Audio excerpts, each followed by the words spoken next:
Lagos is a strategic central city of commerce, finance, wealth creation, administrative, educational excellence, and most importantly, where good governance reigns supreme. It's a city of possibilities and opportunities. Let's project the greatness of this city once again on the City of Lagos TV show. Join us.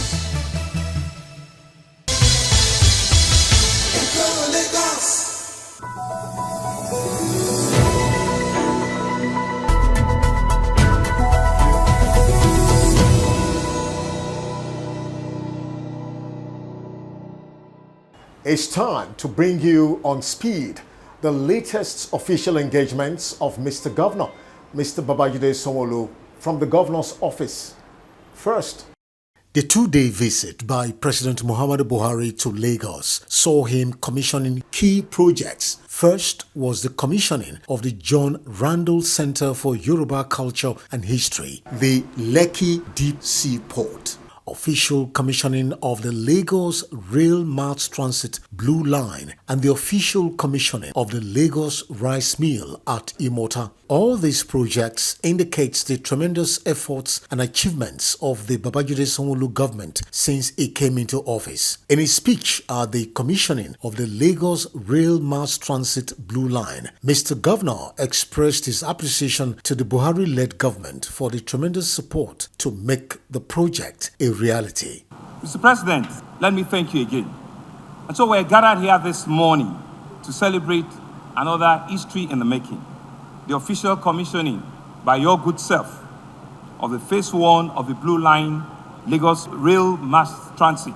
In this historic spirit of today, we will also be signing the contract for the construction of the second phase of this Blue Line. That is to confirm that we're committed to bring the entire stretch of the Blue Line to completion. Let me start by once again thanking Mr. President for honoring our invitation and for being with us since yesterday. We're indeed very delighted and happy with you, sir. We must boldly say that since 1999, Lagos State has not enjoyed the kind of support that we enjoyed since your administration came in 7.5 years ago. We know how many times you have had trips to Lagos, and on each of those occasions, we're indeed always very excited with all of your kind words and comments about our government.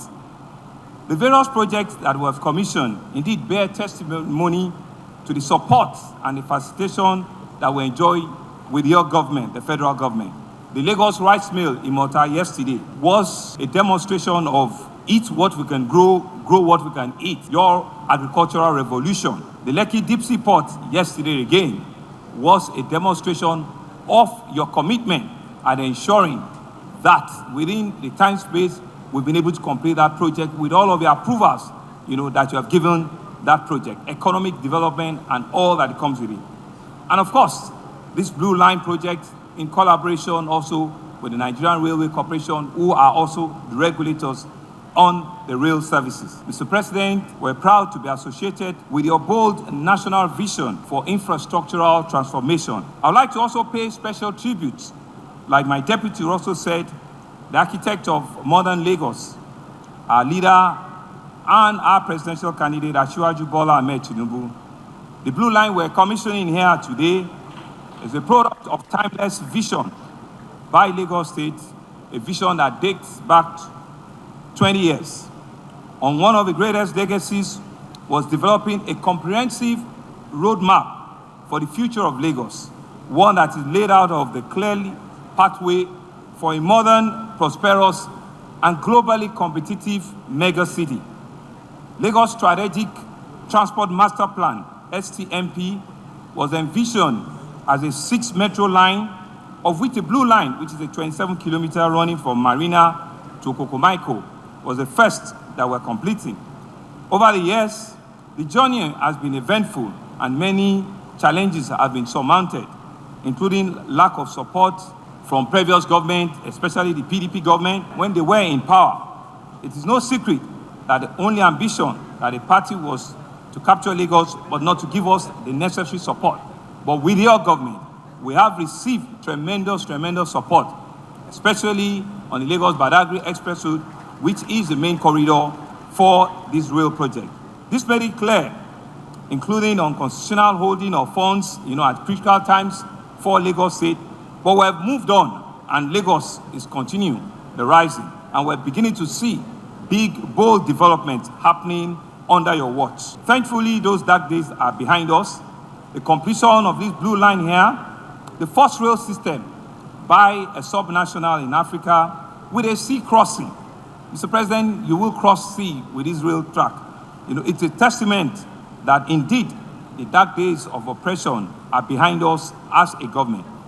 The Lagos State Governor, Mr. Babajide Sanwo-Olu, alongside key state executive members of his government, graced the 2022 Community Day celebration with the theme, Strengthening Community Engagement for Inclusive Governance. The occasion was characterized by a march past exercise by various communities, showcasing the traditional and cultural heritage of the state. Mr. Governor, who noted the significance of the Community Day celebration in his speech, used the occasion to express his appreciation to the various communities for their support to his government since he came into office. This occasion provides us a unique opportunity to reflect, but more importantly, to acknowledge your role being stakeholder of our various community development associations and your efforts at supporting all of our government interventions and how you've kept your community well and able,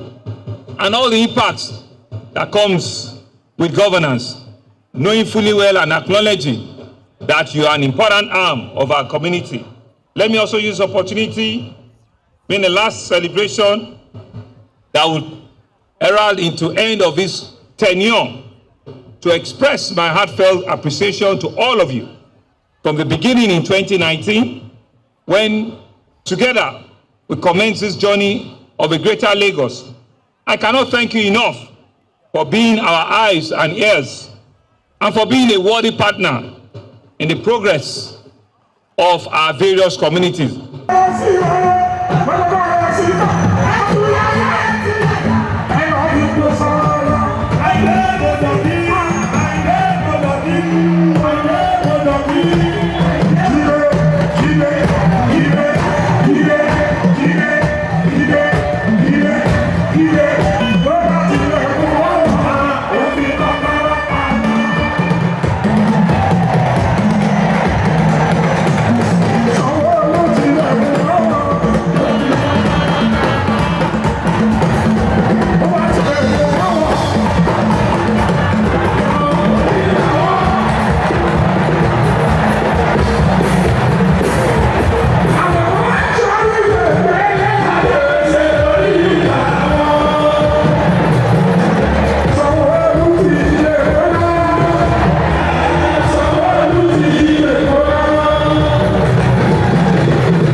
And finally, from the governor's office, it was indeed moments of excitement, jubilation and celebration by the Association of Waste Managers of Nigeria, operating under LOMA, at the recent endorsement of Mr. Babajide Sanwo-Olu and Amzat for a second term, and equally endorsement for Bola Ahmed Tinubu and his vice presidential candidate Shetima in Lagos recently ahead of the forthcoming elections. Mr. Governor, who spoke in Yoruba language, assured the association of a better remuneration package and better life once victory is attained in the forthcoming elections.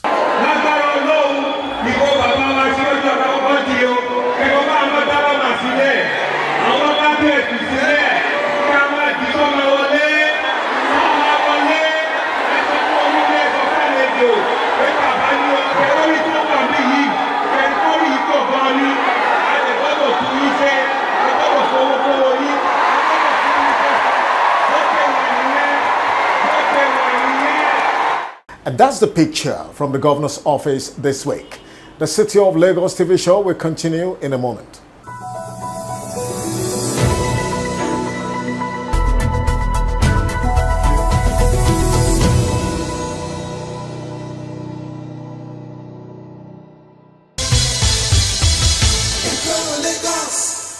You're still watching the City of Lagos TV show. You're welcome to another very interesting interview session where we're going to be taking a look at infrastructural transformation in Lagos. In recent times, the City of Lagos has been described as a construction site.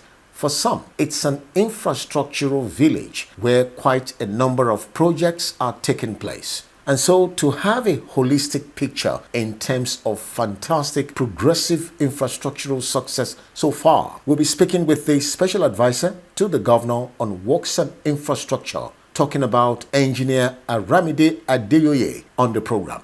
Madam, you're welcome. It's my pleasure.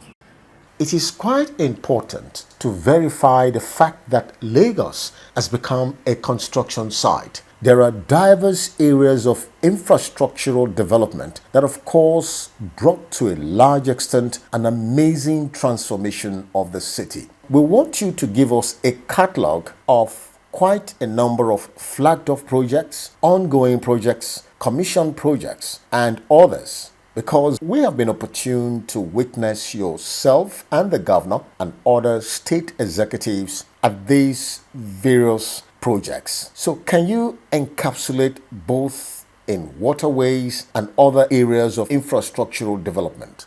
Thank you.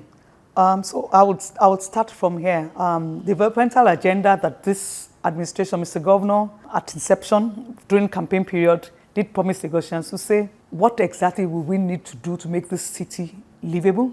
In terms of the themes agenda, this ministry sits on the T block. So on that T block, we'll be talking about the infrastructure, what it will do. And there we have the reduction of gridlocks. 60 gridlock points were identified in Lagos. So in the early days of 2019, one of the first set of things that was Lagos at that time in 2019, if you go down memory lane, was gridlocks, was potholes. And then it was also raining cats and dogs. So we have moved from the era of the season of the potholes into removal of the gridlocks, and then we began infrastructural upgrade, urban renewal in some cities, and then we've embarked on new construction of some new roads alignments. So that essentially is what we have done. In addition, for the new roads we're doing, we're trying to key into the intermodal transport system so that at least you can have integration of the water, the road, and then the rail in line with the state strategic transport master plan. So every project that we pick speaks to that.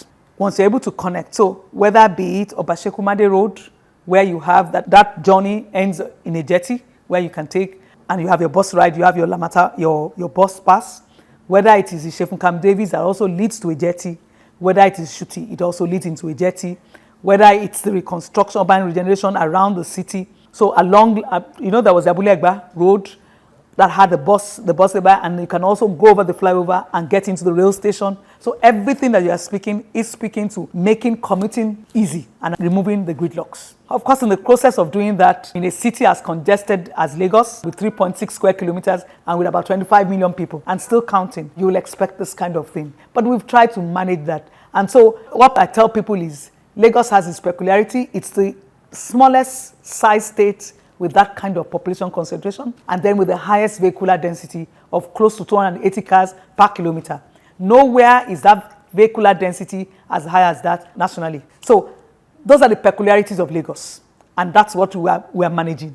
And it doesn't mean that tomorrow people are still not coming in droves to Lagos. So Lagos is the victim of its own success. They will keep coming. The question is, the stretch on the infrastructure, how are we able to accommodate and plan? Which is also why we say, we must get our data right. We must get our population right so that it enables us to plan better. The good thing is that the census is on, but more importantly also the LASRA.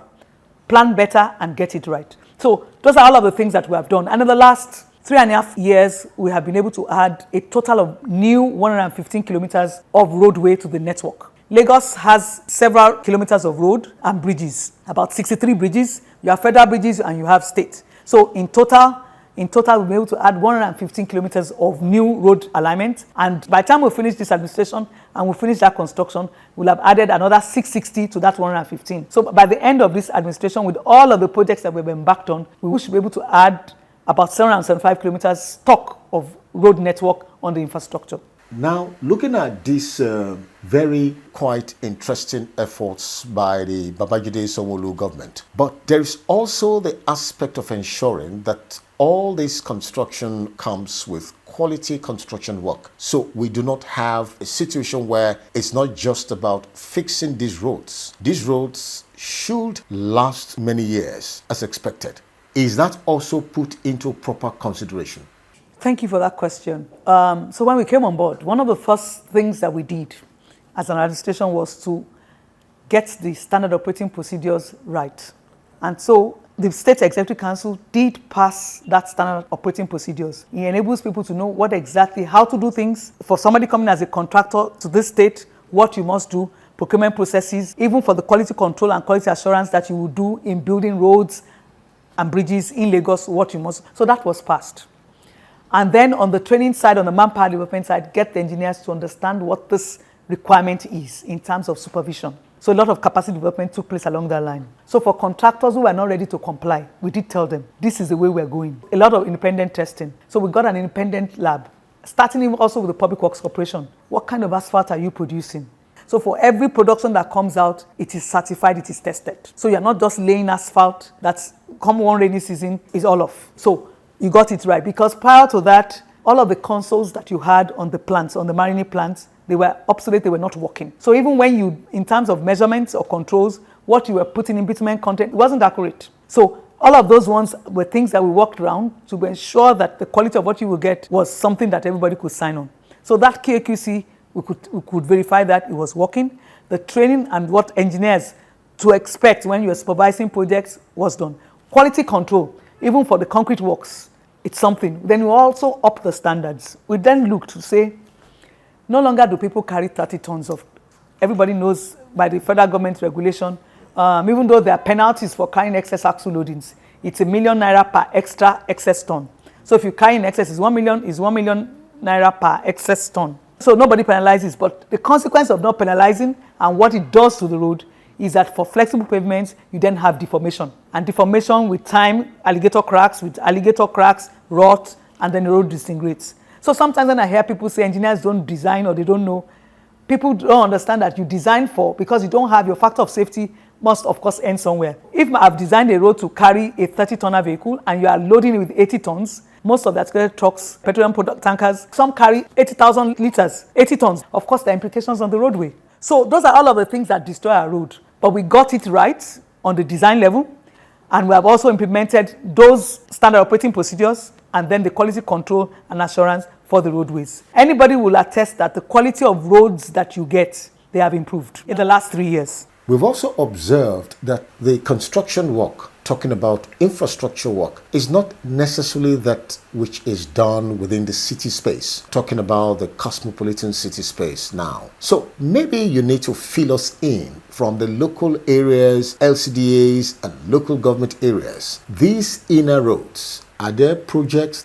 this government has been able to address? Just like there are federal roads, there are also state roads and there are local government roads.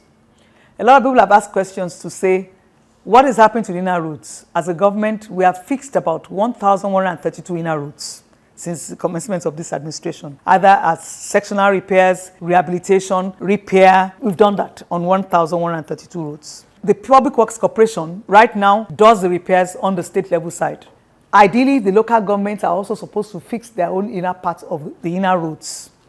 So because we have not been able to find a working pattern, which we are almost finalizing now, to say, local governments, what exactly are the issues here? There are some skill sets if you must fix a road and you want to fix well. So there's some competencies. Are those competencies available? In the event that they're not available, can Public Works Corporation fill in the gap? Because then you should have local engineers on the local government side who will fix all of those ones. So capacity development, training, how to do it, that before the thing disintegrates, they have fixed it. Do they need support from the main ministry or from the Public Works? What kind of backup to do? How many inner roads will they undertake? People have also asked, do they have revenues? Yes, they have revenues. But it's something that we're working around, and then we'll see which model best works on how to fix those inner roads together with the local government, because ultimately it's about developing capacity.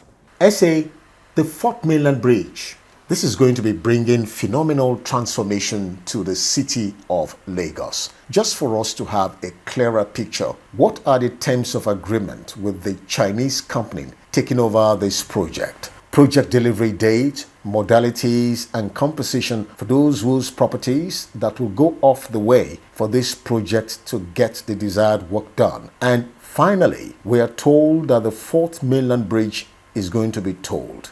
Why is this? Okay, so thank you. So let me start from the last question. The fourth mainland bridge, by the STMP, we ought to have done this 30-something years ago. But it doesn't matter now that we're doing it. The estimated cost of construction is about $2.5 billion. There is no way that the state's internally generated revenue can get that type of funding. And yet we need to do this. And so the only way to do it is via a PPP model, a public-private partnership model. And of course, if an investor is bringing in money, that person has to recoup back the funds. And the way the recoupment will take place is via tolling. So that is the reason for the tolling. Even in other climes, Queen Elizabeth Bridge in England, it was done under a PPP. It's tolled. Even till to date, they have recouped, but the toll is still going on because they found that there is a major revenue on that route. But first, they had to look for a PPP funding to build it. The trajectory of money now is in that side of the continent. It's the Chinese that have the money. The funding is coming via the China, guaranteed by the China Exim Bank. It's a 37-kilometer long roadway and bridge. The roadway part is 32 kilometers, and then you have the bridge component about 4.5 kilometers over water. It's estimated that you have 9 interchanges, so you can ramp up at different legs into the bridge. It's a 2x5 with a shoulder, without the shoulder 4. It's a 2x5 lane on either side for the bridge. So costing of funding is by PPP, so that necessitates tolling. Next is also the settlement action plan. That is incorporated already in the cost of the funding. The cost of the funding is about $2.5 million. The duration of the construction is bearing early works. And when I mean early works, I mean site installation and all of the rest, setting up equipment, your plant yard area and all of the rest. You have 42 months. 42 months is 3.5 years. So that is the construction period for that project. It's expected to take off from Ibrahim and then via Ajabadore, Langbasa, Ikorodu, Bayeku, come out at Konuarepo, bust out at Sparklight on the Lagos-Ibadan Expressway. That's the trajectory where it's supposed to pass. The georeference coordinates as gazetted by, and of course a lot of stakeholder engagements have taken place. There's a lot of marking that has been done. There are pictures digitized that you have taken. So we've done a lot of studies in terms of bathymetric survey, Google imagery, what structures are there before you began, because Nigerians also like, once they hear something is going to happen here, you see a lot of speculators. And so people even encroach into areas that have been gazetted that this is the pathway for this construction. The alignment that has been selected is coming after extensive design studies. It was a 16th one. It represents the alignments that the least affected structures will impact, about 800. The cost of compensation is already included in the cost of building the bridge. Now, let's look at Pensinema. What is that strategic significant development in Pensinema that has also changed the infrastructural face of the city of Lagos in that area? For me and for this administration, Pensinema represents the citizenry's will over the desire to deliver the dividends of democracy. I keep telling people there is continuity in government. So it doesn't really matter any administration that comes in, where you have a strategic transport master plan. Any project by the past administration, the next administration can actually pick it off. So it's a victory for the citizenry. That's why I said, for me, Pensinema is a victory for the citizenry. It represents the dividend of democracy. We came on board, it was at 18%. It was a no-brainer. It would do a lot of benefits to the public.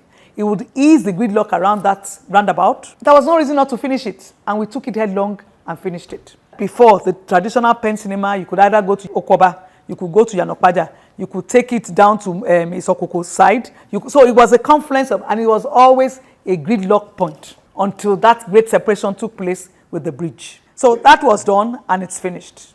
This government is, of course, with all indication, looking at what the political terrain tells us, it's very obvious Mr. Babajide Sanwo-Olu is coming back for his second term. He's actually the man to beat by any other political party. But Lagosians would like to know, this government for this term is rounding up soon. And of course, what are those major projects your office and this government intends to round up, and those that are going to dovetail into another term? What should be the expectations of Lagosians? Thank you. You said this administration is rounding, and you said Mr. Babajide Sanwo-Olu and the deputy, they are indeed the team to beat. It's not an accident. While you do not want to bask in vainglory, I keep telling people one good term deserves another. They have both worked hard together with the Executive Council, every member of the state's Executive Council. They have proven their mettle. They have worked to deliver the dividends of democracy to the people. The other point to also note is the fact that you also said, what are the projects that you would like to? So we've done a lot of projects that we finished, dusted and closed, and there's some that will dovetail into the next one. One major one that we're likely to hand over before the end of this administration is the Lagos-Badagry Expressway as concessioned up to Okokomaiko. We will finish that. One other one that we also will finish, the Okpebi-Mende Bridge. That's also by May, we will finish that. Only 3 days ago, they started launching the beams. That's one thing we promised Lagosians, that this bridge, that for the past 20 years that we ought to have done, that we have not done, we will do it. We promised Lagosians that we will finish Obashekumade. Obashekumade is finished, ready for commissioning now. We promised them we will finish Ijede Road, 6 kilometers. It's finished and it was already opened for traffic. Igbogbo-Bayeku is one road which is the phase 2 of that Ijede that is ongoing now. It's about 28% as I speak, so that will go into the next administration, but you can clearly see it going on. You have the phase 1 of the Lekki-Ekpe Expressway that we promised them. That's 100% completed, which is what Mr. President commissioned. The phase 2 for flag off, even though we are flagging it off, we have already commenced construction work, and close to about 3 to 4 kilometers is already done on that road. We want to thank you very much, madam. It's been quite expository, really, telling us these very fantastic achievements. But quickly, Lagos as a cosmopolitan city, virtually almost every day, about close to 4,000 to 5,000 people throng into the city. And it is obvious that despite this landmark achievement, there is no doubt there is going to be pressure on these infrastructural developments. So, in the strategic plan, are there very progressive, proactive, dynamic approach to absorb this shock? Thank you for that question. If that's why I encourage people to take a copy, go on the website, Ministry of Economic Planning and Budget. If you Google it, you'll see the development plan and you read. You will know where the next development plan of Lagos is heading towards. It's good, it's informative. Lagos East, Lagos West. So you'll be able to build the Badagry Seaport. You can build the Badagry Seaport. That's also why it's important to finish that Lagos-Badagry Expressway. It's not just that Lagos-Badagry Expressway, it's also the parallel roads to it, like Otedola Road, that we're doing in a sustainable manner in concrete. It's also the Bubamarwa, the tank farm owners route that we're also building. The infrastructure is pressured. And the earlier we're able to disperse that cluster of people coming into Lagos every day into other parts. If other parts will develop, because there's already a spillover into Greater Lagos, into Ogun State. If people will come and they see the quality of life improving, Ogun State going on, then the pressure goes in there. That's why we set up the Lagos-Ogun Joint Border Development Commission, because we will get to a state that the two states begin to blur. The blur zone begins to narrow out. So what I keep encouraging people is, yes, we are pressured, the infrastructure, which is also where credible data comes in for planning, proper planning. That's why everybody wants a pie in Lagos. It's not an accident that all of the investors come into Lagos. Data centers are springing up. The Googles of the world are coming in. The main one are coming in because they see, first is the security that Lagos provides compared to other parts of the country. Also is the fact that it's cosmopolitan, infrastructure is largely developed, and lastly, the people are also accommodating. As a special advisor to the governor, this is one man who is determined to succeed with a very solid crack team. What will you say about Mr. Governor putting your kind of team together to achieve this great success? Mr. Governor is called the he for she governor because he's somebody who believes in the power of women to deliver. So the State Executive Council comprises of several women in cabinet, women who are formidable in their own different fields of endeavor, who can on their own stand on their own. So I think it's a deliberate policy to look for people who have the right competencies and capacity and of course character to be able to man these offices. The cabinet of Lagos State has never had this large size number of women in this cabinet. And it's not an accident. I think that the men are beginning to realize that women are a little bit more focused when they have the requisite skills and they are in their areas of discipline. So it's not an accident. For the work relationship between the governor, the deputy governor, they're very cordial, they're fantastic people to work with because they give you the leverage to be able to work freely and then put your expertise at play. Not just in infrastructure, not on the rail line alone, in SDGs, Sustainable Development Goals, in Ministry of WAPA, Women Affairs and Poverty Alleviation, in wealth creation, that even in education, the Commissioner for Education, even for a stab. So it's as if the governor, the deputy governor, they've all gone out to look for people who, in their chosen fields, they are indeed tested and they have the competence and the character. Essay, let's share your challenges. Despite all these remarkable efforts, initiatives, there are likely challenges for the government and for your office as the special advisor. Can we share these challenges and how you've been able to surmount them? Well, good question, thank you. For the government, I keep saying it is about revenues. Infrastructure, provision, there's pressure on the infrastructure and we need to grow more. So we have a capacity in this ministry to do like 260 projects in a year. And at the end of the day, we end up not doing more than 26 or 30, less than 10%, because you do not have the funding. So it's about getting the revenues. Engineer Aramide Adeyoye, engineer par excellence. This is a woman who has actually, to a large extent, been able to interpret the theme's agenda from the infrastructural perspective. It's been quite interesting, really. So, madam, on a final note, what's your word of encouragement, motivation for Lagosians and all stakeholders? Okay, so for Lagosians, I would say this: have faith with this administration. Mr. Governor, Mr. Deputy, they indeed have a heart to govern. And that's what is important. When you have people who have a heart to govern, who are ready to give in their best, it's good to go with them. I keep saying it, one good term deserves another. These two guys, together with every state member of EXCO, they have worked themselves out in the last 3.5 years. And so what I want to employ Lagosians is give them one more chance to be able to complete all of these projects that they have started. The dividends, you can already see the dividends of democracy. You can see the infrastructure growth, even in the space of answers. And that's why the campaign it's Lagos rising. We're rising from the ruins, the ashes. You can see it. When we said we were going to do the red line, this same time last year in Milwaukee, it's like, what are they doing? The mayor of Milwaukee said the loss that they have is the gain of Lagos. The train came. That rail line is something that we started a long time, now it's finished. The Fourth Mainland Bridge is something that we have been at it on, and now we can see it. We said we'll deliver some other roads and regenerate some areas. You are seeing it. That is a heart that is ready. It's like a talk-do. So Mr. Governor is Mr. Infrastructure, but he's more like an Ekweme. He's a talk-do person. He wants to do what he says he will do, and I think that's why they deserve, both he and Mr. Deputy Governor, they deserve a second term. And so let the citizenry from day one come out, and it starts with a process. That process is collection of PVC. So come back and vote for this man, together with the deputy, who will indeed have a heart to govern Lagos, so that we can continue to provide this infrastructure that we've always craved for. But more importantly, when this infrastructure is provided, it's for them to take ownership. Ownership, ownership, ownership, I repeat. Well, that's it on the City of Lagos TV show for now. The City of Lagos TV show will continue in a moment.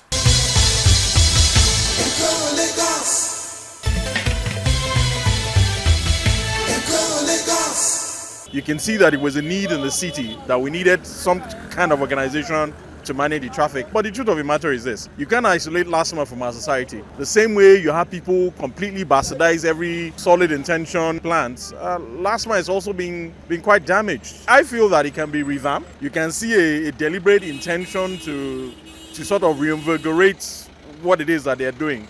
They should improve, but there are problems. The LASTMA people, they are really constituting menace in the society. I think they are not properly trained. They should get the right skill to man the office. If they are properly trained, people will not be complaining about what they are doing today. Due to the volume of traffic lights cannot control the traffic, but the LASTMA people are really there. They are controlling the traffic. They are trying. They need to be trained very better than they are, and I believe they will do better.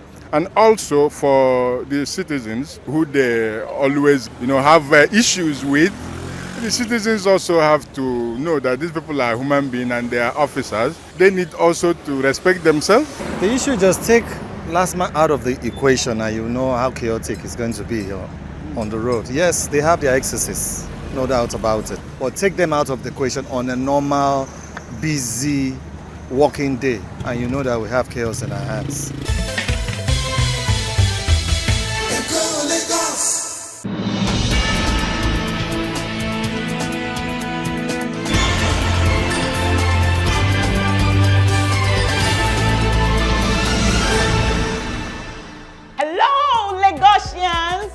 My name is Shola, your gospel artist of the week on Entertainment Lagos on the City of Lagos TV show. It's hallelujah time with me. I will be right back. Yes, Lagosians, I'm very sure you're ready to know more about me, about this lady sitting right here. My full name is Olushola Rebecca Adeiza. I'm from Ogun State, precisely Ado-Odo local government. I've been singing since I was 7 and still waxing strong and getting stronger to the glory of God. It's been an exciting time in the industry. I've got very wonderful mentors in the industry. Sinach, Tasha Cobbs, Kiara Shed, to mention just a few. All the while I've been singing to the glory of God, we've had great testimonies, people being blessed through my music career, souls being won into God's kingdom. To the glory of God, I've ministered on same stage with Eben, with Tope Alabi, Mercy Chinwo, to mention but a few. I do majorly worship songs. Sometimes I do danceable songs. I'm in gospel because that is what I'm called for, to win lost souls into God's kingdom. And to the glory of God, I have great soul-lifting singles that you would love to listen to. Promise Keeper, Magnum Mysterium, Ologodidon, and many wonderful singles and albums yet to come from Olushola. Lagosians, it's still hallelujah time, and now I want to treat you with one of my hit songs titled Promise Keeper. Listen and be thoroughly blessed.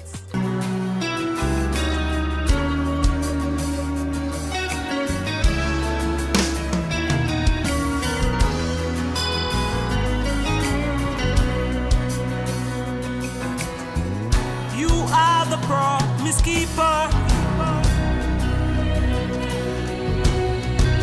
Your words are amen and yeah.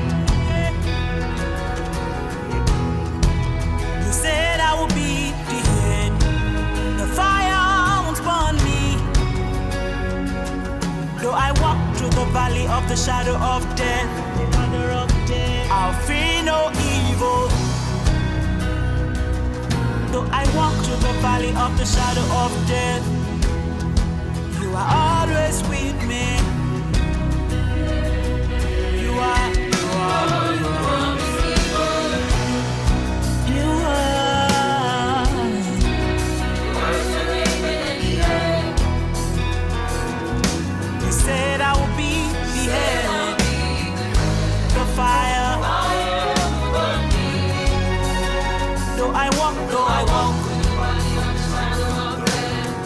I'll fear no evil,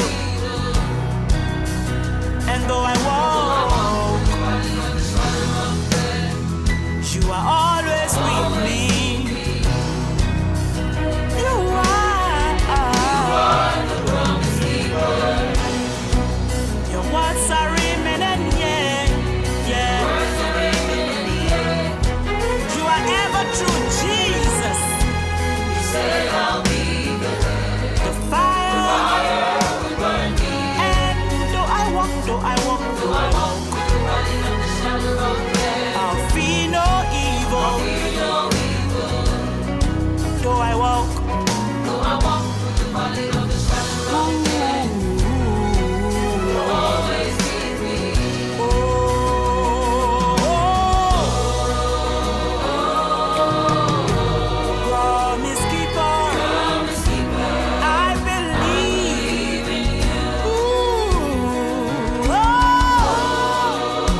super sure you cannot wait to download my songs. You can get them on Boomplay, iTunes. Just search on Google. You will get my songs. For my social media handles, YouTube, Twitter, Facebook, and Instagram with the name Official Shola.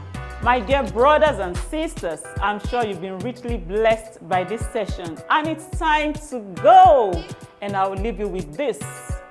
Remember, life and death lie in the power of your tongue. Rule your world by your word. Choose life at all times. Yes, it's time to go. I'm sure you've been richly blessed.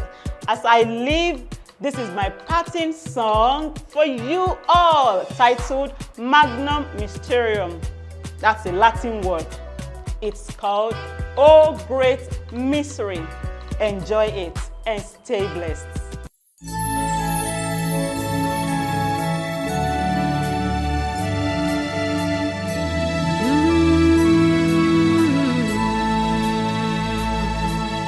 Who would have imagined a child born in a manger would be the game changer? Who would have imagined a child wanted dead would raise the dead? Jesus, your birth, Magnum Mysterium, behold the King of Kings.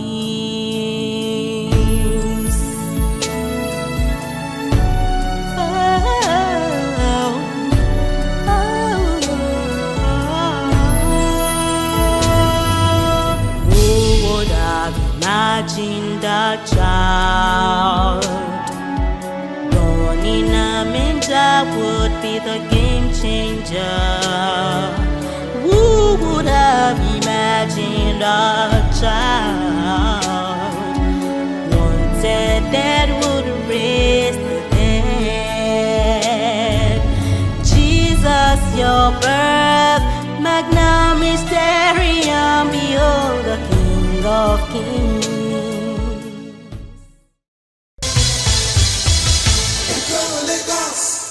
The city of Lagos is a world-class destination.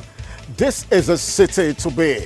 Until we come your way again next week, think Lagos, talk Lagos.